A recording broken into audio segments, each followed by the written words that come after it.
The person who pulls away from you is not running from you. They are running from the most terrifying thing they have ever encountered, the possibility of being truly known. Most people will tell you that an avoidant person simply does not care, that the distance means indifference, that the silence means nothing, and if you believe that, you will walk away from one of the deepest, most quietly devoted human beings you will ever meet in your life. You will misread the code entirely. You will translate their language through the wrong dictionary and arrive at completely the wrong conclusion. Here is what nobody tells you about the person who goes cold, who disappears, who seems to need you one moment and vanishes the next. That behavior is not the absence of love. That behavior is the presence of the most profound internal conflict a human being can carry. They want you with a ferocity that frightens them, and because it frightens them, they run. Not from you, from what you represent. From the unbearable vulnerability of needing another person this deeply. What you are about to understand will change the way you see every avoidant person who has ever walked into your life, and why they never fully left. The avoidant attachment style is not a personality flaw. It is a survival strategy, one that was built in childhood, brick by brick, in response to an environment where emotional need was either punished, ignored, or met with inconsistency. To understand the avoidant person you love, you must first understand the child they once were. A child who reached out and found nothing there. A child who cried and was told to stop. A child who needed comfort and was handed distance instead. That child learned one of the most painful lessons a human being can internalize. Needing people is dangerous. And so they did what all intelligent, adaptive creatures do. They stopped showing the need. They buried it. They became self-sufficient not because they wanted to, but because dependence had proven itself to be a liability. Sigmund Freud once argued that the patterns we develop in early life do not stay in childhood. They follow us into every room we ever enter. He was right about that. The avoidant adult carries that childhood architecture inside them like a blueprint they never chose and cannot simply discard. Every time they begin to feel close to someone, every time the warmth of genuine connection starts to settle in, that old alarm system activates. The nervous system, which was wired in those early years to associate emotional intimacy with danger, begins to send signals. Pull back, protect yourself. You have been here before, and it ended in pain. What you must understand is that this response is not rational. The avoidant person knows, on some level, that you are not their mother who withheld affection. They know you are not their father who dismissed their feelings. They know intellectually that the danger is not real, but the body does not operate on intellect. The body operates on pattern, and the pattern says, closeness is a threat. Closeness precedes loss. Closeness is the moment right before everything falls apart. So the system shuts down, the walls go up, and from the outside it looks like they do not care. But that interpretation could not be further from the truth. Carl Jung wrote that what we do not make conscious, we experience as fate. The avoidant person has not made their wound conscious. They have not sat down with the full weight of what was done to them in those early years and said, "This is where I learned to disappear. This is where I decided that my emotional needs were too much for other people to handle." Most of them are operating entirely in the dark, driven by forces they cannot name, reacting to triggers they cannot identify, pushing away the very people they most desperately want to keep. That is not cruelty, that is tragedy. And before you respond to an avoidant person with anger or withdrawal of your own, you owe it to yourself and to them to understand the depth of that tragedy. Here is something that will reframe everything you think you know about avoidant behavior. When an avoidant person allows you into their life, when they actually let you pass the outer wall, that is not a small thing. That is one of the most significant choices they are capable of making, because every instinct in their nervous system is telling them not to. Every piece of early conditioning they carry is screaming at them to keep the door closed, and they opened it anyway, for you. That deserves a moment of genuine recognition. You were not simply chosen. You were chosen against the current of everything they were taught to believe about the danger of choosing someone. The way an avoidant person loves is not loud. It will never be loud. Do not wait for grand declarations or sweeping romantic gestures, because that is not the language they speak, and forcing them to speak it will only drive them deeper into silence. Their love is expressed in the quiet, persistent, almost invisible acts that most people never notice because they are looking for something louder. They remember what you said 3 months ago about your difficult relationship with your father. They show up when you are sick, even though emotional caregiving is one of the hardest things in the world for them to do. They stay in the room during an argument when every fiber of their being is screaming at them to leave. They text back, even on the days when connection feels genuinely dangerous. These are not small things dressed up as large ones. These are enormous acts of courage in a person for whom emotional exposure is the equivalent of standing on the edge of a very high cliff. Abraham Maslow spent his life studying what it means for a human being to reach their full potential, and at the foundation of everything he described was the need for safety and belonging. The avoidant person never fully received those things in the way that wired their nervous system toward security. They grew up with a hole at the base of their psychological structure, a place where reliable love and consistent attunement should have been, but was not. And because that foundation was never fully built, everything they construct on top of it carries a kind of instability that they feel constantly, but cannot always explain. They feel it most acutely when someone gets close enough to matter, because that is when the foundation shakes. That is when the old wound makes itself known again. The push and pull that you experience with an avoidant person, the closeness followed by the distance, the warmth followed by the wall, is not manipulation. I want you to hear that clearly. It is not a game. It is not a power play. It is the lived experience of a person whose nervous system has not yet learned that it is safe to stay close. They move toward you because something deep and genuine in them wants connection. They pull back because something older and louder in them says that connection is where you get hurt. You are watching, in real time, the war between what they want and what they fear. And that war is exhausting for them in ways you may never fully see, because they have also learned not to show the exhaustion. Viktor Frankl survived the worst that human beings are capable of inflicting on one another, and what he discovered in those conditions was that meaning is the most powerful force in a human life. The avoidant person is not simply a damaged individual who is difficult to love. They are a person searching, often unconsciously, often without the language to articulate it, for a love that is safe enough to stay in. They have been waiting, in some cases their entire adult lives, for someone who will not flinch when they pull back, someone who will not retaliate, someone who will not interpret their distance as a verdict on the relationship and respond by withdrawing themselves. They are testing, without knowing they are testing, whether you are the kind of person who can hold steady in the storm of their ambivalence. And that brings us to something critical that you must understand about your role in this dynamic. You cannot fix an avoidant person. Let me be direct about that because I think it needs to be said without softening. You cannot love someone into a secure attachment style through sheer force of devotion. That is not how psychological architecture works. What you can do, and this is enormously powerful if you do it correctly, is become a consistent, non-reactive presence in their life.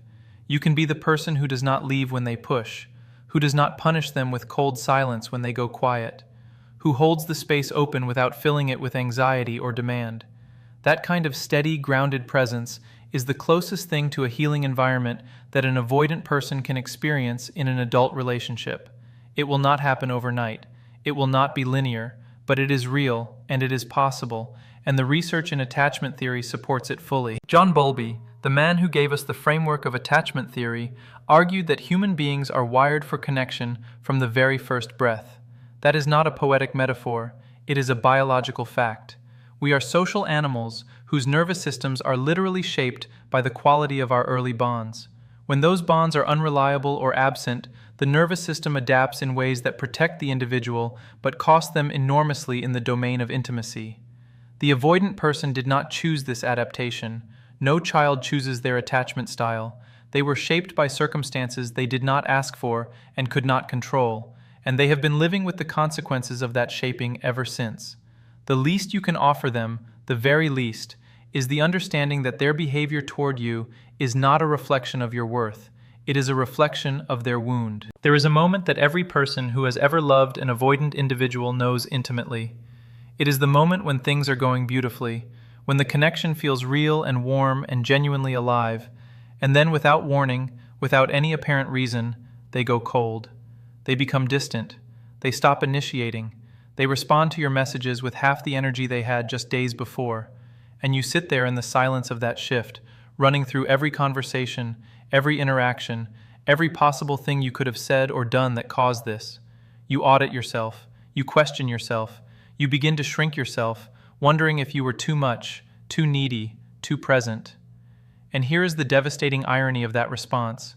The very shrinking you do in reaction to their withdrawal is the thing that confirms their deepest fear about relationships. that love requires you to disappear. What is actually happening in those moments of avoidant withdrawal has nothing to do with you. That statement is not a comforting platitude designed to protect your feelings. It is a psychological fact grounded in decades of attachment research. When an avoidant person pulls back after a period of closeness, they are responding to an internal threshold that has been crossed. Intimacy for them has a ceiling, not because they do not want more, but because more triggers the alarm system that was installed in them before they had the cognitive capacity to question it. The withdrawal is a self-regulation strategy. It is how they bring their nervous system back to a manageable baseline. They are not pulling away from you. They are pulling toward the only version of safety their nervous system has ever known, which is distance. Understanding this does not mean accepting poor treatment indefinitely. That distinction matters enormously, and I will return to it. But before you can respond to avoidant behavior with any kind of wisdom or effectiveness, you have to stop interpreting it through the lens of your own attachment needs. If you are anxiously attached, if your system is wired to interpret distance as abandonment, then you will read their withdrawal as rejection every single time. And that reading will drive you to pursue harder, to seek more reassurance, to try to close the gap with increased emotional intensity, which will, without exception, push an avoidant person further into their shell. Because increased emotional intensity is precisely the kind of input that overwhelms their already flooded nervous system. You will be doing the opposite of what the situation requires, not because you are wrong to want connection, but because you are using the wrong tool for this particular lock. The research of Dr. Sue Johnson, who developed emotionally focused therapy, describes this dynamic with extraordinary precision. She calls it the pursue-withdraw cycle, and it is one of the most destructive patterns in intimate relationships. One partner pursues, seeks closeness, reassurance, connection. The other withdraws, creates distance, seeks space, goes quiet. And the more one pursues, the more the other withdraws. The more the other withdraws, the more the first pursues. Both people are operating from genuine need. Both people are doing the only thing their attachment system knows how to do. And together, they create a spiral that leaves both of them feeling unseen, misunderstood, and fundamentally alone. Breaking that cycle requires one person to change their response before the other person changes theirs. And in most cases, that person has to be you. Not because you are responsible for their wound, but because you are the one who is currently awake enough to understand what is happening. Here is what the avoidant person will never tell you, because in most cases they do not have the language for it, and because vulnerability of this degree is genuinely terrifying for them. They think about you when they are pulling away. They miss you in the silence they created. They sit in the distance they manufactured and feel the absence of you as something real and uncomfortable. They do not go cold because you stopped mattering. They go cold because you matter so much that the weight of it becomes unmanageable. The very feelings they are running from, the depth of connection, the sense of being truly seen, the terrifying sweetness of actually needing someone, those feelings do not disappear when they withdraw, they intensify. The avoidant person carries the contradiction of wanting desperately what they are simultaneously fleeing from, and that contradiction lives in them as a constant low-grade ache that most of them have never been able to fully articulate. Dostoevsky wrote that to love someone is to see them as God intended them to be. There is something profound in that idea when applied to the avoidant individual. Because most people who encounter avoidant behavior do not see the person as they were intended to be. They see the wall and they take it personally. They see the distance and they interpret it as a verdict. They encounter the shutdown and they respond with their own version of shutdown, which leaves two people sitting in the same room feeling completely isolated from each other. To love an avoidant person well, and I mean genuinely well, not in the codependent sense of endlessly tolerating behavior that damages you, you have to be capable of seeing past the defense to the person the defense is protecting. That is an act of extraordinary emotional intelligence. It is not easy, it is not natural for most people, but it is the only thing that actually works. The avoidant person has a relationship with their own emotions that is fundamentally different from what most people experience. They were taught, directly or indirectly, that emotions are dangerous, that expressing vulnerability leads to pain, that needing comfort is weakness, that tears are something to be ashamed of rather than honored as the honest language of the human heart. So they developed a level of emotional self-sufficiency that looks, from the outside, like strength. And in some ways it is strength. the capacity to function independently, to manage difficult situations without falling apart, to not require constant external validation. But it comes at an enormous cost. The cost is that they become strangers to their own inner world.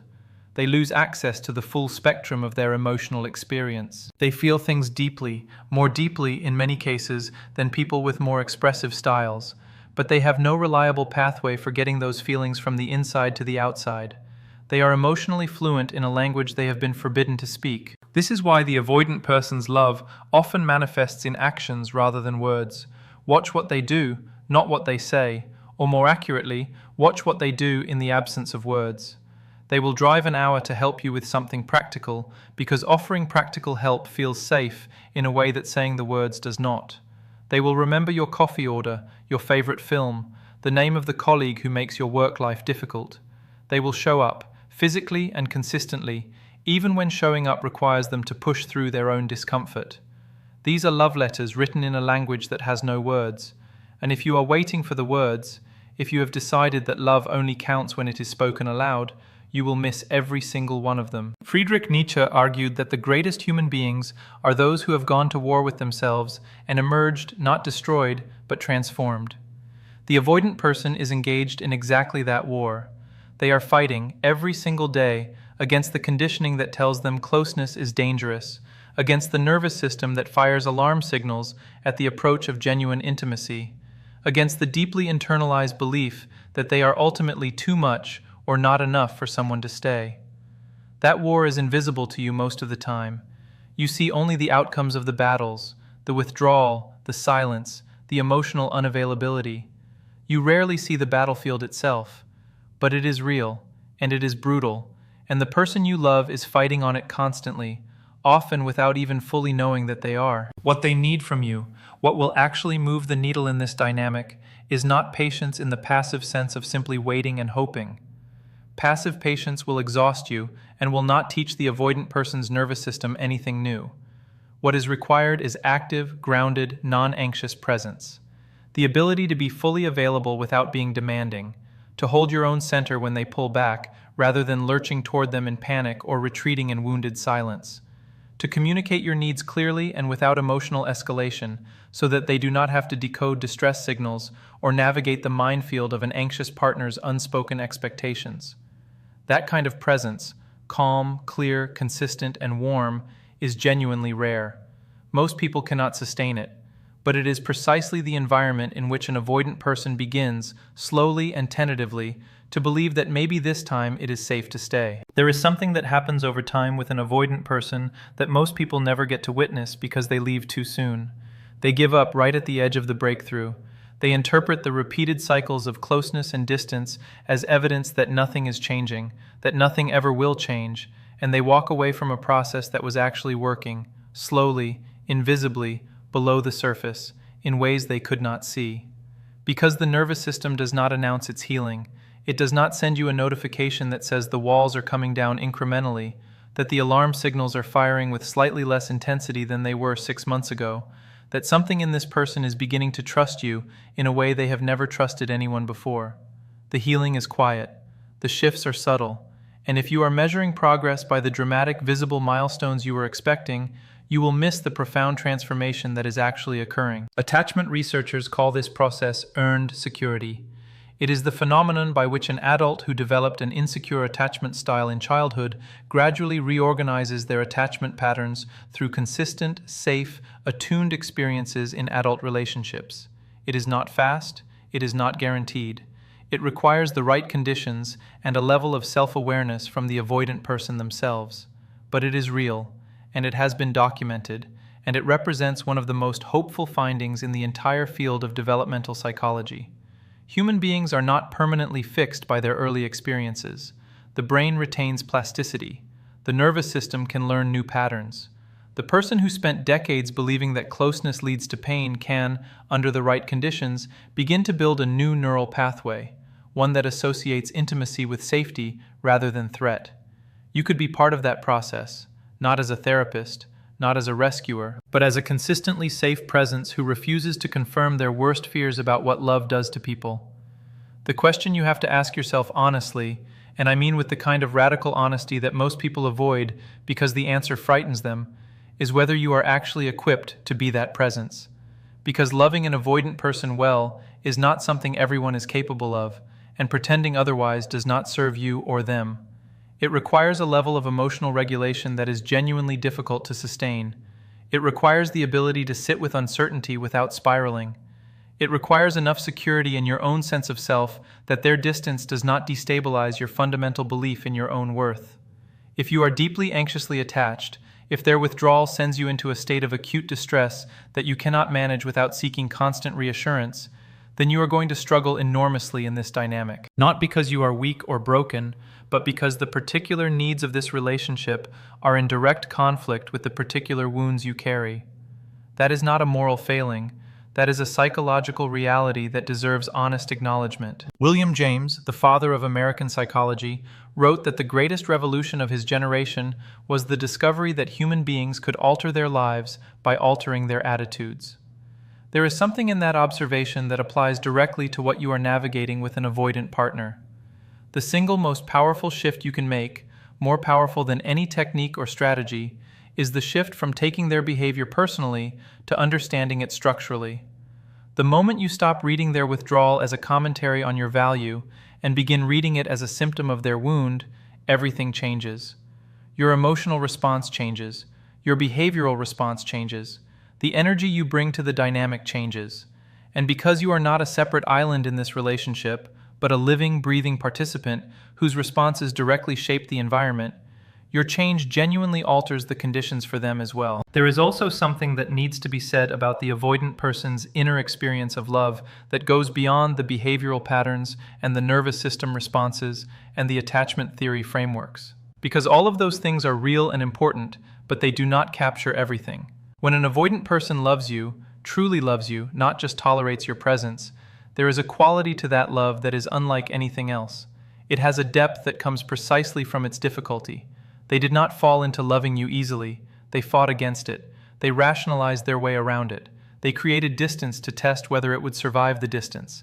And when it did, when you were still there on the other side of their withdrawal, still steady, still genuine, still yourself, something in them settled in a way that nothing else could have produced.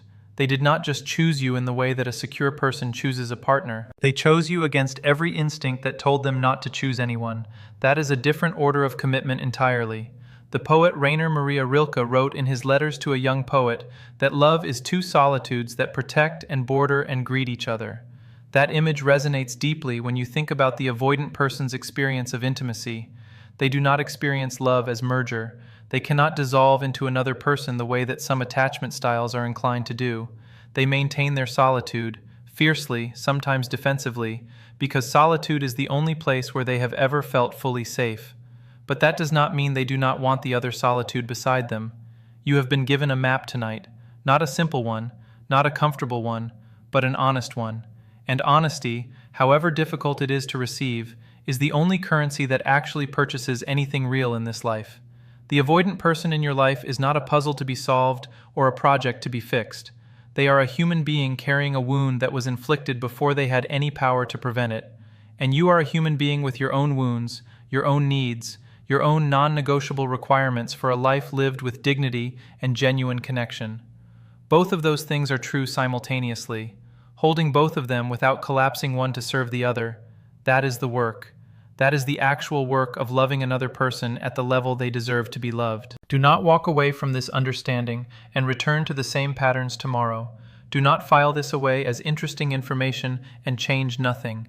Take one honest look at the dynamic you are living inside of right now. Ask yourself whether you are pursuing when you should be holding steady. Ask yourself whether they are withdrawing or whether they are silently, desperately reaching in the only language they know. Then act accordingly, with courage, with clarity, with the full weight of everything you now understand. That is where real love begins.